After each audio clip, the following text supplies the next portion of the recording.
In this short tutorial, you will learn how to turn on Wi-Fi calling on Samsung devices.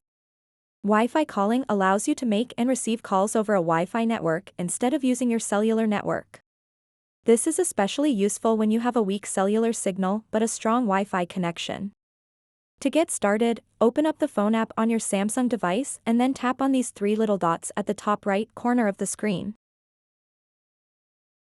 After that, tap Settings.